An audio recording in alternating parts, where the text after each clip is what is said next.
awful. Ellen Fitch. She used to come into Aunt Maud's shop every day, but Daniel hasn't seen her for a fortnight. She was ever so ill. Down here. That's a dead end. There's only the railway. I bet I'm right. She'd stay close for when they give out bread and soup. The Salvation Army? She says it's worth a few hymns if you're hungry.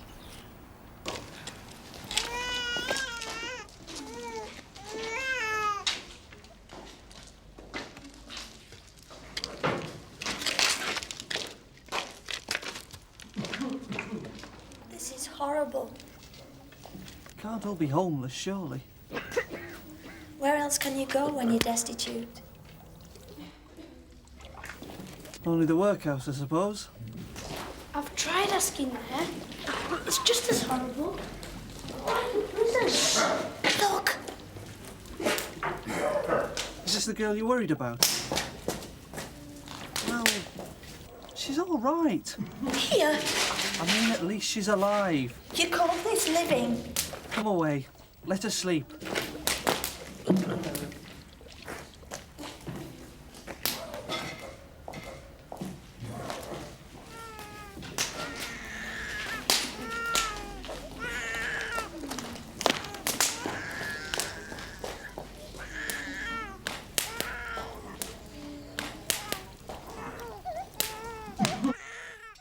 Mum, Pa set off early then?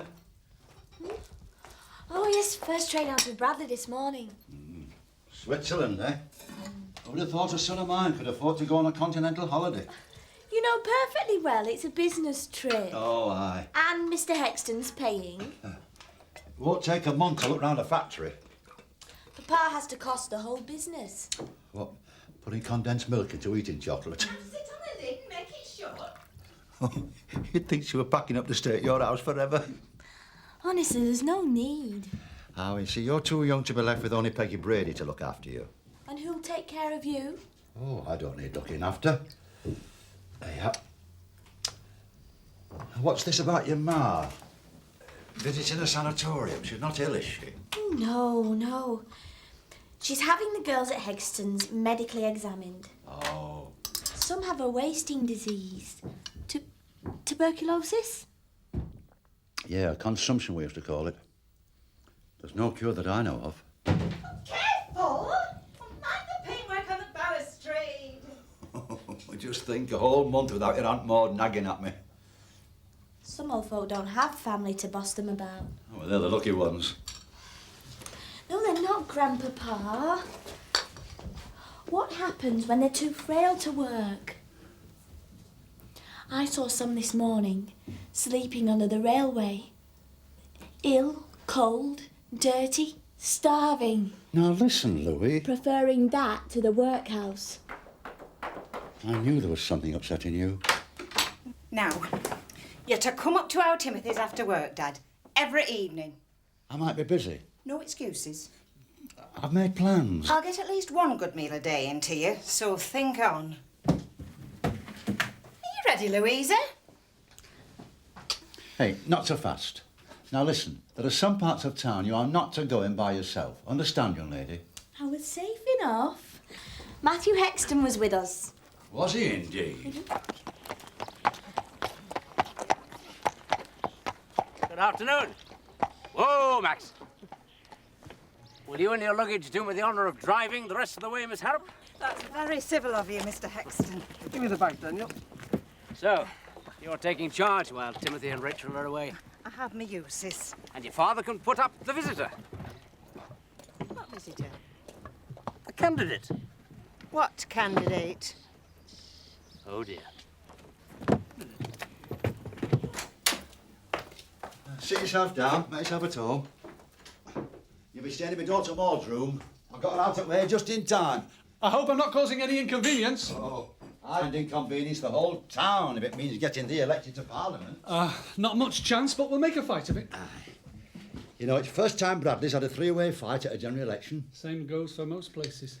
Still, we'll put an independent Labour Party on the map. Too few trusters yet to vote in any great numbers. But We got Keir Hardy in. Didn't you know we're choosing our Member of Parliament again?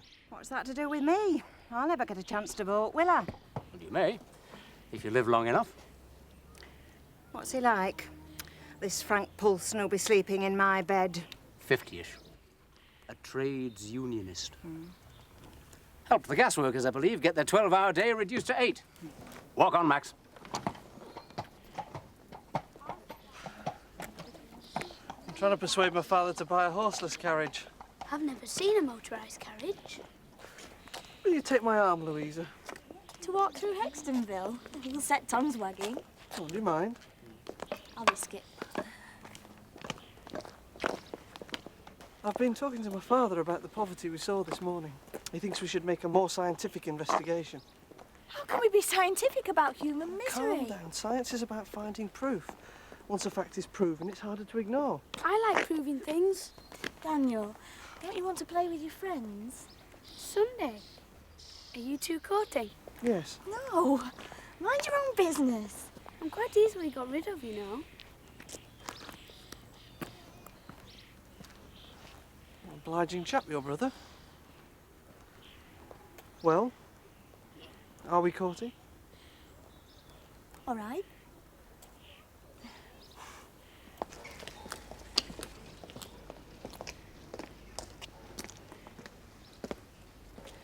What's it say then? Read it yourself. Can't. It's just a notice about a works outing. August bank holiday. We don't have outings where I work. Did you see me following you? I'm better at it than what you are. I can read, though. It's not my fault I got no learning. My mother was always poorly. I hope she'll soon be better. Don't be daft. She died. I'm sorry. I'm not. Merciful release it were, after lying there groaning for weeks on end. Shocking pain she had. Is your father in good health? How should I know? I never had no dad as I recall. My mum used to say he got trampled on by a runaway horse. Other times we were in Navy and drowned. Was you worried about me when I did come into the shop? Louisa, my sister, she was afraid. He did have a bad cough. There's not many would have bothered. I still got this. You gave it to me, remember? But you haven't used it. Not likely. It's my best thing. I don't want it spoiling, do I? Peggy, something awful's happened. It's my fault and I don't know how to deal with it. She was going to wait till after dinner. No, that's the point. What? Where are you bringing me to, girl? I mean, look at the cook the dinner. Daniel's invited a friend to dine with us. Saints preserve us. I'm expected to wait on the likes of her, am I? It feels wrong to have her in the house. Yet I know Daniel's right. You can't eat with us. I'm having no dinner. Your turn. Well, I'd be suited with scraps from kitchen. Beat that!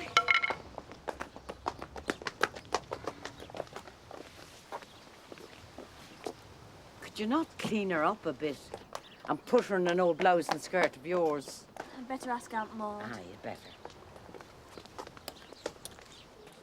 Anything wrong? Yes. Shame on you playing Tit Cat on a Sunday.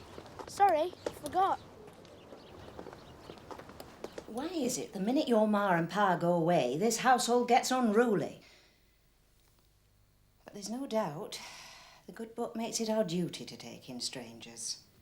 Ellen isn't a stranger, not now. Get her spruced up then. Might I suggest, Miss Harrop, she eats in the kitchen with me? But she's Daniel's guest. Isn't the dining room a very grand place? Won't it fidget the poor little soul too much? That's very sensible of you, Peggy. She'll not enjoy her food if she's minding her P's and Q's. We'll all eat in the kitchen. Couldn't you earn more if you rented a sewing machine, love? 30 pence a week. I only earn 9 pence a day, if I'm lucky. I don't suppose you can afford a cheap lodging at that either. What? Twopence a night? I need a penny for me bread, a penny for an ounce of tea, twopence for me relish, a bit of fish or bacon, a penny for paraffin for boiling kettle at work, and me last threepence goes on half a pound of American cheese. I just gets by on that. That's only 8p. And a pen'orth of thread for tomorrow, you donkey. Well, it's obvious. She can't rent a room unless she goes without food. Oh, gets paid better. I'm not ashamed to admit I spent much of yesterday visiting public houses in the poorer parts of town. It's my guess that there's 1 in 10 unable to earn enough to pay for necessities. And now you're finding the proof. I am indeed. They aren't forced to spend the money in pubs, you know. Well, where else can they go? Museums, concert halls, libraries, picture galleries. They feel ashamed in their pawn-shop clothes. It never bothered me. And they need to be convinced that there is a better life. There's not much point in our new urban councils providing splendid buildings for recreation if the townsfolk are too shamed by their poverty to go inside. But will they come to a meeting at the folk hall here? For the Independent Labour Party? You'll have to ask my father. He's been a Liberal all his life.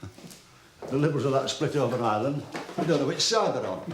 Do many Irish people want to be ruled by their own kind at home? Well, I only know there's many never wanted union with England. Well, even when they have friends and family living here? It was live here or die in Ireland. That's why we came. In the potato famine, there was hundreds lying starved by the roadside. And not much pity from our English landlords. But there's poverty here too. How did your brother manage to keep a wife and 4 children? Seamus is fine. As long as he's not paying the halfpenny and the shilling interest for pawning his tools. But he's a plumber, isn't he? Well, how can he manage without them? They do anything. Portering, paper hanging. They have 2 attic rooms at 4 shillings a week rent. And believe me, miss, entertainment costs them nothing. The children make pantomime enough at home. And he's a great one for playing games with them, singing and whistling with them clambering on his knee. Would you take me to visit them? Oh, all this blather has put lumps in me sauce. Sure, they'd welcome you, miss, but... What? Don't be prying too hard. Poor people have their pride too, you know. Fair dues, Mr. Exton. You give us full call for our meeting, and I'll say nought about your young fella, my lad, taking my granddaughter prowling round worse slums with Bradley. That was her idea. Take no notice. I've been teaching him how to negotiate. So, Tuesday evening. Oh, I was trying to tell you. The Works Committee have booked the hall on Tuesday to plan the bank holiday outing. Oh, well, if works outings are more important than workers' representation... I don't want them going off in a crowd and disgracing me. Last time they went to Scarborough and it rained. Half of them had to be carried home drunk. I vowed never again. Hang on. Why don't we hold the meeting after? No fear they won't turn up. They'll be there already. Very well. Although I can't promise they'll stay. I wish you well, Mr. Polson, but you ought to be a Liberal. Liberals won't be the same now Gladstone's gone, Father. Oh. Well, it's here. Yes, I'd better see what I've bought. Are you coming, Mr. Harrop? You too, Mr. Polson. Polson. Polson. That name rings a bell. Does it mean up to you? I can't say that it does. I must be getting old. You're not working today, then? Not required mornings now. They put me down to 11 shilling a week. Now I can't lift heavy loads and my eyes aren't what they were. Aye, well, you'll not see 70 again. You've put something by for your old age. Ah, I've decided to stay young. Yes, it's a worry, I know. I'm thinking of starting a pension fund for the workers here. Government could afford pensions for everybody who's too old to work. We're supposed to be a prosperous nation. Hey, up, what's this? What do you think, Father? You don't seriously expect me to ride around in this? I would. I mean, why stick your advertising on a wall when you can drive it about? You can drive it about. I'll stick to my horses. They've more dignity. You know, if these contraptions were to catch on, we could be seeing the birth of a whole new industry.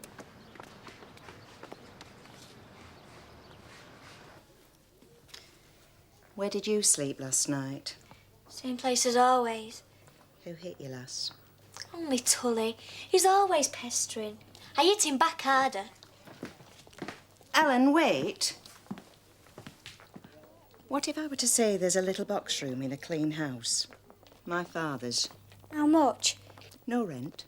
He can help me keep the place tidy and look after him. He's getting on in years. Give you time to think about it. I've thought. Sure. I'll not let you run wild. Oh, don't worry, Miss Harrop. All I ever want is a nice fire to sit by in winter. 6 children and only 25 shillings per week. And her husband had injured his spine. She used to take him washing till they got thrown out. They were crying, Louisa. I felt awful. Didn't any of them mind you asking questions? No, they seemed glad to have someone to tell their troubles to, even if it was only me. Come on, let's see what the Labour Party promises. There is a lot in Britain that isn't fair. And as British women carry much of the burden of that unfairness, personally, I don't see any reason why they shouldn't have some voting rights.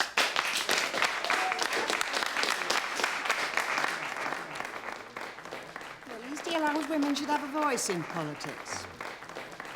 Does he remind you of anyone, Lord? No. Does his name mean out? No, Pa. He's told us plenty about his policies, but nothing about himself. Now, I know we said that'd be the last question, but I've just got one of my own to ask. Can you tell us something about your background? Apprenticeship, perhaps? Where do you spring from?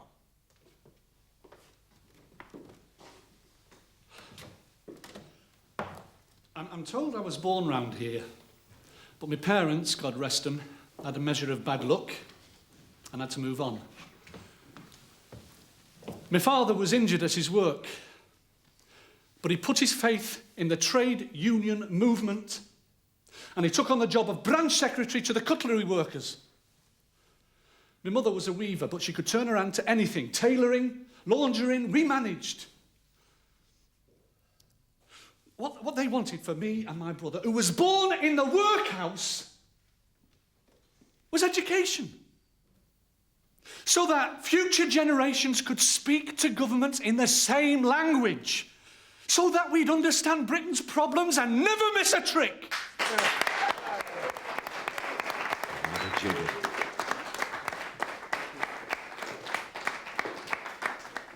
Amos, ladies and gentlemen, let me tell you about this man. As a baby, you'd have said he'd no chance. I knew him then. We shared the same slum as I lived in an hall with another 4 children. He slept in a drawer in an overcrowded lodging, weaned on bread and water. His parents scraping coppers up for weekly rent. And what happens? They stick together. They stick together like working folks should, helping each other to fulfil their dreams, to try and get a better deal in life. And now, here's their son, standing for Parliament. He represents us all as working folk, he represents all of us, so vote for him. Vote for Simon Floss Polson, lad. He represents us all.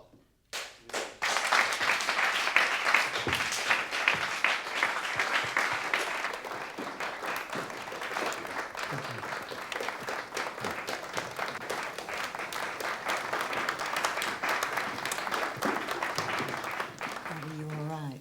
Aye, lass. I just learnt the real meaning of hope. With a lad like this representing us and fighting for us, there's naught this country can't achieve. Naught.